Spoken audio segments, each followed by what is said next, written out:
এবার আমি মাননীয় বিরোধী দলের নেতাকে বক্তব্য রাখার জন্য আহ্বান জানাচ্ছি।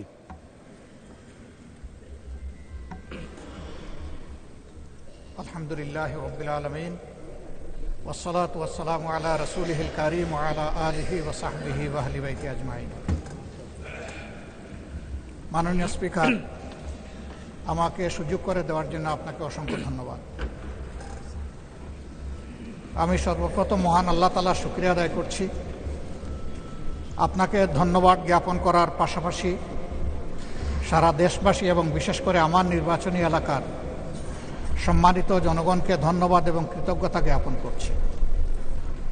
তারাই আমাকে এবং আমাদেরকে এখানে কথা বলার সুযোগ করে দিয়েছেন তাদের মূল্যবান ভোটের মাধ্যমে।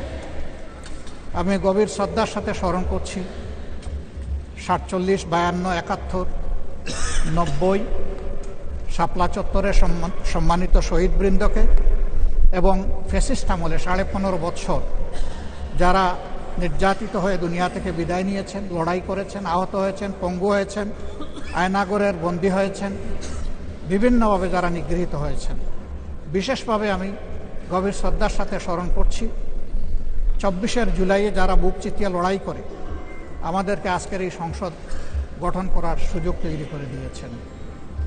তাদের মধ্যে যারা নির্যাতিত হয়ে দুনিয়া থেকে বিদায় নিয়েছেন, মহান রব্বুল আলমিনের দরবারে দোয়া করি আল্লাহ তাদের সকলকে শহীদ হিসাবে কবুল করুন। যারা আহত পঙ্গু হয়েছেন, আল্লাহ তাদেরকে সুস্থতার নিয়ামত দান করুন। আমরা সকলের প্রতি গভীর শ্রদ্ধাশীল, কৃতজ্ঞ, ঋণী। আজকের এই সংসদ গতানুগতিক কোনো সংসদ নয়, এটা 24 রক্তের উপর দাঁড়িয়ে থাকা একটি সংসদ। আজকে আপনি এই মহান সংসদের স্পিকার বা অভিভাবক নির্বাচিত হয়েছেন এবং আপনার সাথে ডেপুটি স্পিকার হিসেবে জনাব কায়সার কামাল সাহেব নির্বাচিত হয়েছেন। আমরা দুইজনকেই অভিনন্দন জানাই। মাননীয় স্পিকার, বাংলাদেশের স্বাধীনতার পরপর 55টি বৎসর আমরা অতিক্রম করে এসেছি। এই দেশের সংসদ এবং সংসদীয় রাজনীতি সত্যিকার অর্থে খুব কম সময়ে কার্যকর ছিল। অল্প যেটুকু সময় ছিল জনগণ তার সুবিধা পেয়েছে। বেশিরভাগ সময় ফ্যাসিজমের কবলে পড়ে এই সংসদ ছিল অনেকটা দামি সংসদ, অকার্যকর। এবং আপনি যে বিরল সম্মানে আজকে ভূষিত হয়েছেন, এই জায়গায় অভিভাবকত্বের দায়িত্ব যারা পালন করেছেন অতীতে, তারা নিজের উপর, সংসদের উপর, দেশবাসীর উপর, গণতন্ত্রের উপর, মানুষের অধিকারের উপর তারা সুবিচার অনেকেই করতে পারেননি। আমরা আশা করি আপনার এই অভিভাবকত্বের জায়গা থেকে, আপনি যদি একটা দল থেকে নির্বাচিত হয়ে সংসদে এসেছেন, কিন্তু ইতিমধ্যেই আপনি ঘোষণা দিয়েছেন যে আপনি জাতীয়তাবাদী দলের স্থায়ী কমিটির সদস্য পদ থেকে পদত্যাগ করেছেন। এখন আপনি সকলে, আমরা মনে করি আপনার কাছে সরকারি দল এবং বিরোধী দল আলাদা কিছু হবে না।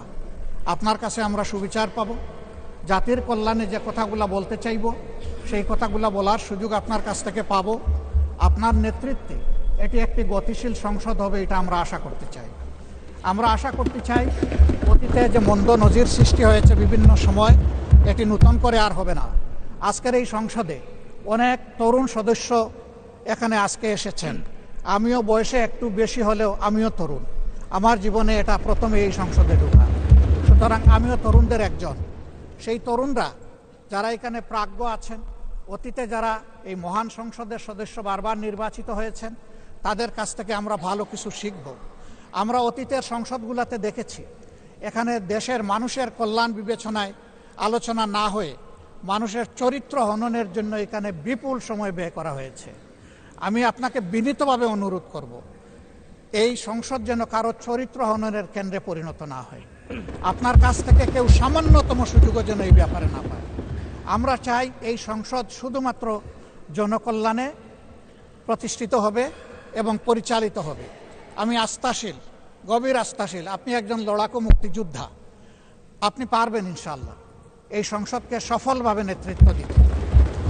আমরা আপনার সঙ্গত প্রত্যেকটি বিষয়ে কথা দিচ্ছি, আমরা আপনাকে সমর্থন দিব, সহযোগিতা দিব, আপনার জন্য দোয়া করব। আমরা আপনার কাছ থেকে শুধু ইনসাফ আশা করব। আপনি যদি এই সংসদের উপর ইনসাফ করেন, তাহলে 18 কোটি মানুষের উপর ইনসাফ করা হবে। কারণ রাষ্ট্রের গুরুত্বপূর্ণ 3টি অঙ্গের এটি হচ্ছে সবচেয়ে গুরুত্বপূর্ণ অঙ্গ। এই অঙ্গটা যখন সুস্থ সবলভাবে পরিচালিত হবে, বাকি 2টা অঙ্গ সরাসরি সেইভাবেই কাজ করবে।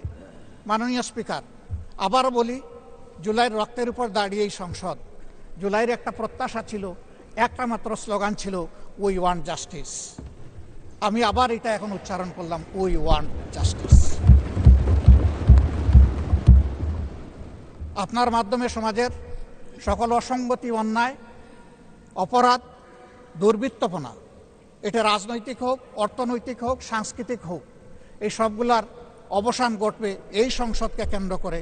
এই প্রত্যাশা ব্যক্ত করে আমি আপনার সুস্বাস্থ্য, দীর্ঘ হায়াত কামনা করছি এবং সফল নেতৃত্ব আমি কামনা করছি, যে আপনি অভিভাবক হিসাবে ইনশাআল্লাহ সফলভাবেই নেতৃত্ব দিবেন। আল্লাহ হাফিজ। আসসালামু আলাইকুম রহমতুল্লাহ।